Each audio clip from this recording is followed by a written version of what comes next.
Olá, estudantes! Eu sou o professor Robson Anselmo Tavares e hoje nós temos mais um encontro da nossa série Papo Científico Artístico Literário. Lembrando sempre que a nossa série procura o quê? Valorizar os pernambucanos que fizeram e que fazem a história em diversas áreas, tanto na literatura, quanto nas artes, quanto na ciência, etc. Mas qual será o tema da nossa aula, ou seja, bate-papo de hoje? Como há na tela, nós temos aqui Abelardo, o escultor da sinuosidade feminina. É isso aí, vamos estudar hoje o quê? Um escultor. E hoje temos a visita para falar desse tema do professor Franklin Santos. Tudo bem, professor? Muito bem, obrigado. É um prazer estar aqui para participar desse encontro maravilhoso. O professor vai falar um pouco de Abelardo da Hora, não é isso? Exatamente, Abelardo Germano da Hora. Então é isso aí, vamos conhecer um pouco do Abelardo Germano da Hora, como o professor falou, o escultor, um escultor da sinuosidade feminina. Professor, antes de começar aqui a falar um pouco deste pernambucano, eu gostaria que o senhor desse aqui o seu currículo, falasse um pouco sobre o senhor. O senhor é professor da rede estadual também, não é isso? Eu sou da rede estadual, ensino lá na Zona Oeste, na Escola Heróis da Restauração. Alô, pessoal, um prazer estar aqui e o que? Transmitir para todos vocês um pouquinho desse grande artista plástico. Onde é essa escola? Fica lá em Areias, Zona Oeste. Então o senhor é professor de educação artística lá? Educação artística e de língua portuguesa também. Que bom. Então, hoje vamos falar um pouco do escultor, né? Abelardo da Hora. Exatamente. Professor, antes de começarmos, eu gostaria de lembrar que nós estamos aqui sem usar máscaras, porque nós temos aqui um protetor, certo? Um biombo, porque estamos seguindo o que? Os pedidos, os apelos contra a Covid-19. Professor, escultor. Uma coisa eu gostaria de lembrar ao senhor logo nessa questão no começo, perguntar e dá para fazer poesia com escultura? Com certeza, porque existem várias maneiras de nós comunicarmos os nossos sentimentos e de representar o mundo. Então, a escultura é uma das maneiras de nós o quê? Transmitirmos as nossas emoções e de mostrarmos a beleza que o mundo pode transmitir. Porque a arte, ela vem para isso, para o quê? Para que a gente torne o mundo melhor, mais aprazível, com o que? Belíssimas imagens. Mas também não é só o que nas artes visuais, porque você também tem a música, tem a literatura, tem a dança, o teatro, são expressividades do ser humano que o que? Só ele pode transmitir. Foi excelente o que o professor acabou de falar, justamente para tirar aquele estigma, aquele pensamento que poesia só está nas letras. Olha aí, estudante, eu vou deixar um pequeno desafio meu agora. É o seguinte, eu gostaria que o estudante aqui pesquisasse em casa a diferença de poesia, poema e também a poesia na escultura. Professor, ainda olhando para o tema, para o título aqui, nós temos essas palavras, né? Escultor, sinuosidade feminina. Escultor, sinuosidade. Vou explicar direitinho. Porque Abelardo da Hora, além do lado humanista, ele sempre se preocupou com as pessoas carentes. Ele tem uma fase de gravuras onde ele o quê? Se dedicava às criancinhas mais carentes, que ele tem figuras esquálidas, as criancinhas ali na mendicância, e mostrando a preocupação dele com o lado social. Só que o nosso destaque aqui é o quê? O outro lado dele, nas esculturas, quando ele mostra as curvas da mulher, quer dizer, enaltecendo as formas femininas. E o trabalho dele mostra o quê? Esculturas bem curvilíneas, bem cheinhas, sejam cabelos, mostrando o quê? Mostrando aquele lado afro tão lindo, tão maravilhoso que a gente tem que valorizar.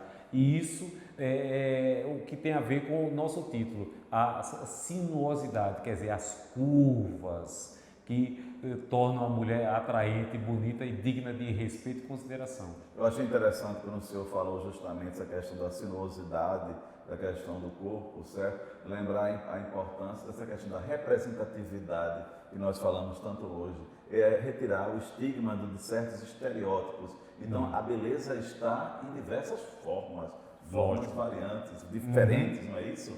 Por isso que a maioria das esculturas dele mostra o quê?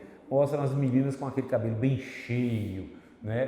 Por exemplo, nessa figura aqui que nós estamos mostrando, mostra o quê? O penteado bem cheio, bem exuberante, moldando todo o rosto. E as meninas sabem muito bem que o cabelo, ele realmente é a moldura do rosto, quer dizer, ele, como se diz, turbina aquele visual. E ele caprichava nisso para deixar aquela sua marca, aquela sua impressão. E o que? Fazer com que as pessoas ficassem embasbacadas com aquela coisa linda que só ele sabia fazer. O professor, e para começar, aqui na tela, voltando esse slide na tela, nós temos aí o nosso homenageado de hoje, né? Falar um pouco sobre ele. Pronto, veja, pernambucano da Gema, de São Lourenço da Mata, né? Nasceu a 31 de julho de 1924, lá no comecinho do século XX, e o que? Ele viveu por 90 anos, o que foi uma vida muito curta para o talento dele. Morreu em 23 de setembro de 2014. Agora, o legado dele é fantástico, porque se nós tivermos um pouquinho de cuidado de olhar a nossa volta, quando nós passamos por os nossos logradouros no Recife e na região metropolitana do Recife, nós vamos ver o que? Várias esculturas dele que dão aqui aquela beleza a mais ao cenário. No Parque Dona Lindu, por exemplo, vocês vão ver lá na frente em outro slide, tem o que? Uma figura linda. E você não tem como resistir à tentação de dar uma paradinha ali e fazer uma selfie, olha. E algo interessante, professor, que o senhor está falando agora, que eu gostaria de destacar para os nossos estudantes, que o senhor fala aqui justamente, é convocar o nosso estudante, a nossa estudante, a olhar atentamente as praças do Recife. Sim. E as esculturas, né? A beleza. Lógico, porque ele fez muitas obras para praças, quer dizer, para completar aquele cenário. Do jeito que Burle Marx, ele trabalhou o que? A parte do paisagismo, quer dizer, as plantinhas típicas do nosso sertão, do nosso Agreste, ele o que? Ele embelezava com aquela estátua, seja de mármore, seja de bronze ou de concreto. Ele foi genial nessa área. Eu achei interessante justamente quando o senhor falou aqui, comparar Abelard da Hora com Burle Marx, né? Burle Marx, minha gente, se preocupou justamente com o paisagismo, como o professor falou, as plantas, não é? As plantas, isso. Certo? E há várias praças do Recife. E Abelard da Hora com lembrar a poesia na escultura, como o senhor falou, né? Sim, a gente não pode esquecer desse detalhe. Por quê? A forma como ele transmite a beleza feminina, isso é poesia, quer dizer, um lirismo que você vê e sente. Não precisa estar escrito numa folha de papel, nem ser declamado, porque você simplesmente olha para a imagem dele, para aquela estátua, e você sente a beleza, a paixão, o amor, o envolvimento que ele tinha com a mulher, com respeito e o quê? Fazendo um tributo àquela que nos dá vida, àquela que é nossa companheira, aquela que o quê? Dá continuidade à vida do ser humano. Eu achei interessante justamente o que o professor acabou de falar agora aqui, e atenção a todos os estudantes e as estudantes aqui, ele via a questão do corpo da mulher com respeito, a representatividade, exato. Certo? Muitas vezes, professor, a gente pode observar que são estátuas que estão nuas ou quase nuas, mas a questão do respeito, a questão não é a vulgaridade da questão. De maneira nenhuma. Certo? Então é importante salientar isso. Exatamente. Porque assim o que nós vamos tirando esse lado libidinoso, quer dizer, a gente não vê a mulher como um objeto sexual, a gente vê a mulher por ela ser linda e ela fazer com que a nossa vida tenha completude. Por quê?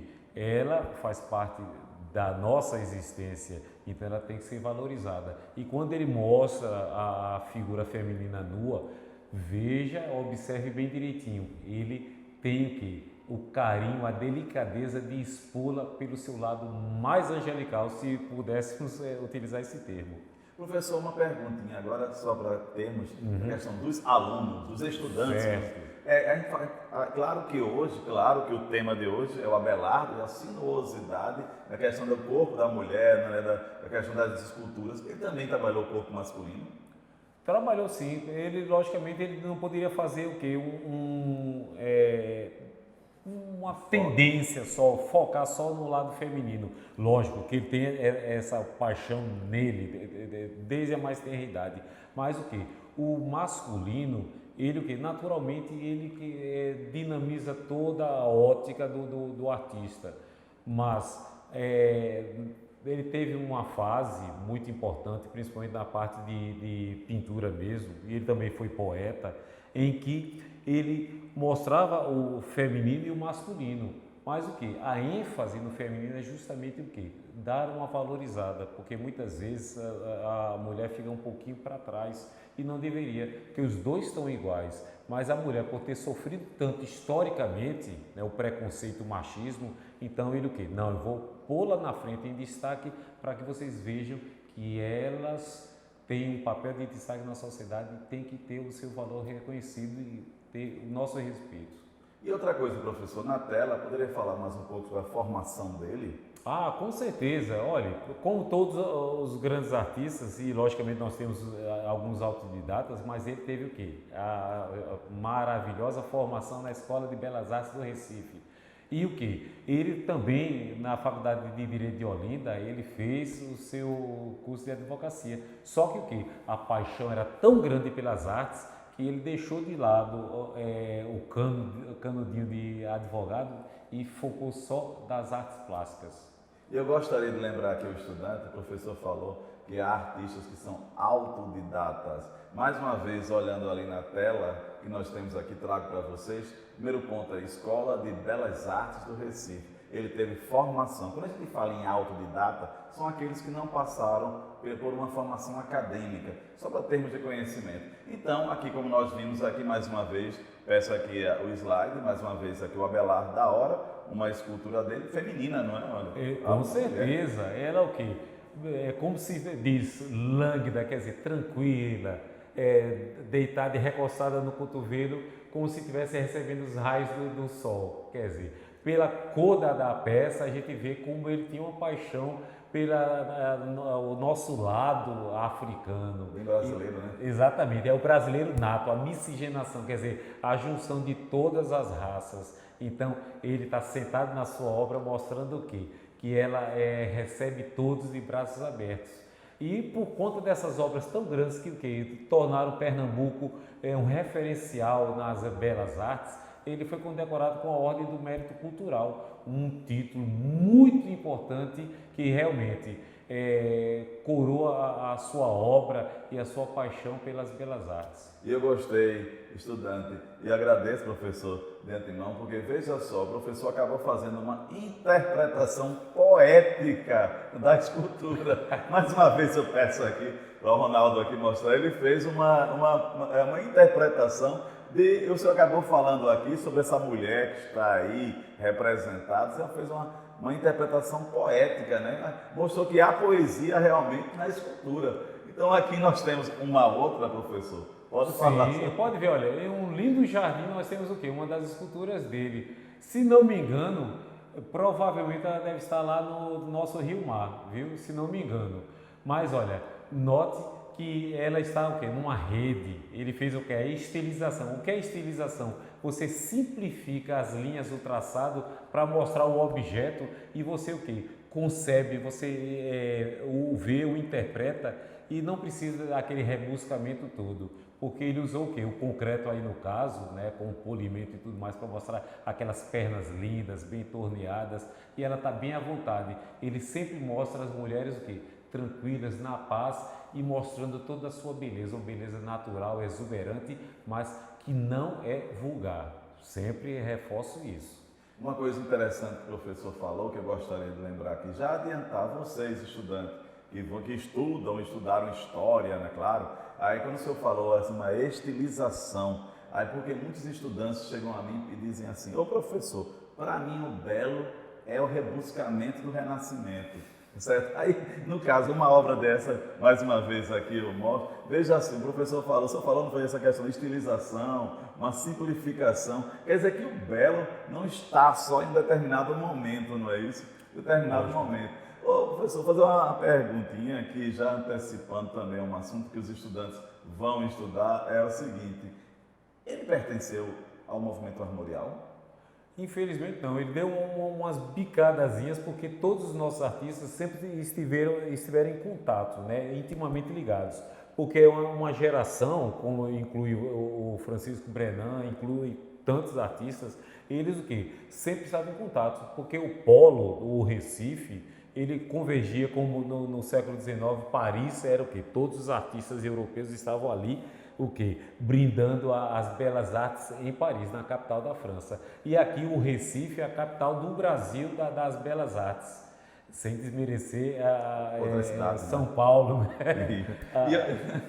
E eu até gostaria de antecipar, você falou brilhantemente aí, justamente, professor, essa questão de que, quando eu falei armorial, que tal vocês estudarem um pouco sobre o movimento armorial? Eu só vou dar uma dica, professor, eu só vou dar uma dica.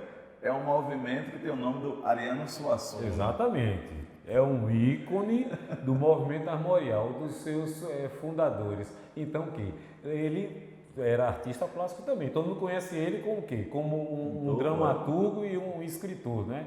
Mas o quê? Ele também enveredava por vários lugares. A arte não era só o quê? Pontual, mas o quê? Literatura, o teatro, a gravura, a pintura. Então, esses artistas, por exemplo, o nosso querido Abelardo da Hora, ele não foi só um escultor. Ele o quê? Ele foi um gravurista, ele foi um pintor, foi poeta. Então, ele tinha uma mescla de talentos e ele botava tudo isso para fora, dependendo da ideia. Vinha uma luz aqui, então pronto, é aqui que eu vou. Então, não era só escultura, mas nós estamos focando justamente aí por conta para tentar fechar um pouquinho, porque é muita coisa. Nós precisaríamos o quê? De umas 2h30 no mínimo para falar sobre a vida e a obra de Abelardo. Mas também, como nós citamos um pouco sobre o movimento armorial, vou dar outra dica, né? Que isso aí seria... Nós teremos um encontro sobre isso também. Mas lembrar que já falamos que tem o nome do Ariano. E quem quiser pesquisar em casa, lembrar que o nome do movimento armorial tem a ver com a cultura nordestina, a identidade nordestina. Que tal pesquisar isso? Você em sala de aula com seus professores de português, de educação artística e de outras disciplinas, né? Certo? Estudar um pouco sobre isso. Mas voltando ao Abelardo, temos na tela 2 fotografias, não é, professor? Exatamente, e elas são muito interessantes, porque uma vocês estão vendo que ela é toda feita em concreto e nós vemos um bandolim onde uma linda dama, ela está o quê? Cantando, soltando a sua voz. Por que ela olha para cima? Porque ela está o quê? Disseminando aquela voz linda, entoando aquela canção ao som do seu dedilhado. Então, ela está bem à vontade, tranquila, transmitindo a sua emoção, o seu sentimento, a sua felicidade. Na outra, o que é que nós vemos? Nós vemos o quê? Aquela menina bem curvilínea, né? Aquele nariz afilado, e ela está o quê? Divisando o horizonte, seu cabelo recebendo o vento. Aí a gente percebe como se realmente o vento da praia estivesse batendo e o seu cabelo vai todo para trás. O quê? É a sensação de liberdade, de plenitude, a paz interior que envolve todas as personagens dele. E outra coisa que eu ainda trago de volta, essas 2 fotografias, gostaria de lembrar aquilo que o senhor falou logo no começo, porque veja que, eu não sei se a autoridade tem para isso, gostaria que o senhor me corrigisse se eu estivesse errado, aí dá para perceber a cor da pele do brasileiro, as curvas, uma coisa bem nacional, né? Não é mais aquela visão europeia. De maneira nenhuma. E um detalhe, por que eu citei o narizinho afiladinho? Porque é típico de europeu, né? Mas olha, a cor da pele dela é uma cor escura, então mostra justamente o que eu falei anteriormente, a miscigenação, quer dizer, a mistura das raças. E o nosso povo é tão lindo, tão maravilhoso, tão unido, é a jungência das raças, porque somos um só povo. E ele sempre pontuou isso, somos um só povo, devemos nos amar, estar unidos. E a arte dele transmite isso, essa paz, essa serenidade, essa beleza. Não, eu gostei justamente, mais uma vez rebato essa questão, porque o senhor está dando uma aula aqui realmente ao nosso estudante, para ele aprender a ler a escultura, porque a gente pensa só em ler poema, né? Ler escultura. Veja essa daí, olha, essa daí eu vou ter que falar um pouquinho mais, porque ela é linda de morrer. Viu? Porque mostra o quê? Um casal apaixonado. Veja que eles estão o quê? Eles estão fundidos, quer dizer, o amor, a intimidade é tão grande que eles se tocam e começam a parecer uma figura só. é um casal, mas o que? Eles estão num abraço, um abraço terno, afetuoso, quer dizer, aquela sinceridade de sentimento. Uma estatuazinha feita em bronze, com aquele polimento lindo e maravilhoso, isso é fantástico. E esse tom dourado mostra o quê? O valor do sentimento, do amor e o quê? Da união do casal. Então ele valorizou isso, valorizar a família, valorizar a pureza do sentimento. E voltando aqui a essa tela, eu gostaria de lembrar, como você falou aqui, essa união, daí para ver que é apenas só um braço, não é? E duas pernas, e não 4 braços nem 4 pernas, quer dizer, a união do casal, não é? Exatamente, a intimidade que vai tornando eles um só. E é o sonho de qualquer casal que se preza, está apaixonado e que essa paixão evolui para o amor. Quando que? Ao respeito, à intimidade e aquela telepatia.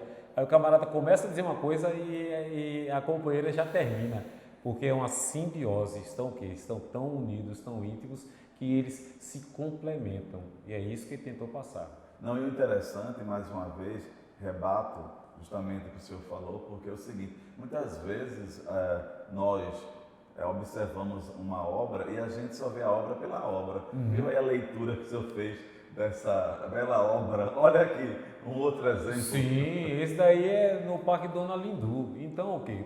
Vocês passando ali na beira-mar, deem uma paradinha, porque nós temos o quê? Uma outra arte que é a arquitetura, quer dizer, o monumento que foi construído, ele é lindo, o prédio.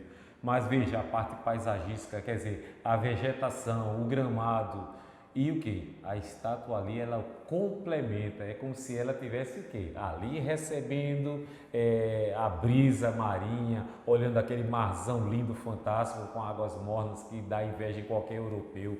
Então, ele faz o quê? O seu discurso, a imagem que ele botou ali, a sua escultura, ela comunica demais. É uma poesia que está ali estática, mas ela é dinâmica, ela é viva, ela é envolvente. Quem é que não se apaixona por uma coisa dessa? Ela realmente, ela dignifica todo o conjunto arquitetônico. Interessante que quando o senhor fez agora essa leitura, já dá para mostrar ao nosso estudante que ela não foi colocada aí simplesmente. Há uma leitura, há um porquê que ela está aí, né? Há um porquê, não foi simplesmente fez-se a estátua e a colocou ali. Quer dizer, há toda essa questão contextual, não é isso? Lógico. E eu acho interessante somente isso, o senhor está passando para nós essa análise, né? Mostrar que a escultura também se lê, né? A escultura se lê, há um contexto. Porque é interessante, professor, muitas vezes a gente, uma confissão nossa aqui, que muitas vezes a gente leva o estudante só interpretar poema, né, do letra, né? Olha aí, uma poesia em mármore, em bronze, uma poesia em ferro, uma poesia... Imagina se isso cai no Enem. Olha aí, pronto, mostra essa figura essa aqui. Figura que está. Essa figura aí, essa estátua linda. A menina está muito bem sentadinha, confortabilíssima, né? E ela o quê? Ela está oferecendo frutas numa vasilhazinha. Então, ela está comunicando com os transeuntes, olha, eu tenho para vender frutas deliciosas, é um oferecimento. Então, a interpretação textual não é só do que está escrito, entendeu? E nós estamos vendo que a beleza, como ela transmite, a estátua fala. Parabéns. Professor, o senhor nos deu uma aula aqui hoje de interpretação de Abelardo da Hora. Agora, eu vou deixar mais um desafio, eu vou deixar as últimas palavras para o professor. O desafio que eu deixo para vocês, estudantes, infelizmente estamos chegando ao final, é que vocês pesquisem mais um pouco sobre Abelardo da Hora e, como o professor falou, né, o concreto, a escultura, o concreto, claro que ele é esculpido, concreto, mármore e ferro, também fazem poesia, certo? Estudem isso. Vamos lá, professor. Exatamente. Olha, o tempo é exíguo, mas eu estou muito feliz de o quê? Ter passado um pouquinho da Abelardo da Hora para vocês. E vejam como uma simples figura, ela tem tanta coisa para dizer para a gente. Vão atrás, pesquisem, porque, olha, nós temos um caudal de artistas e obras que não deixam atrás Pernambuco em nada. Estamos o quê? Estamos na frente nas artes plásticas com um todo. Bom. Então, estudantes, por hoje é só. Desde já agradeço ao professor. Muito obrigado, professor. E um forte abraço a vocês, a Ronaldo da técnica aí, um forte abraço a todos vocês. Por hoje é só, e o professor voltará em um outro encontro, não é isso, professor? Com certeza. Vamos falar de um outro grande artista que vocês vão ficar impressionados. Forte abraço!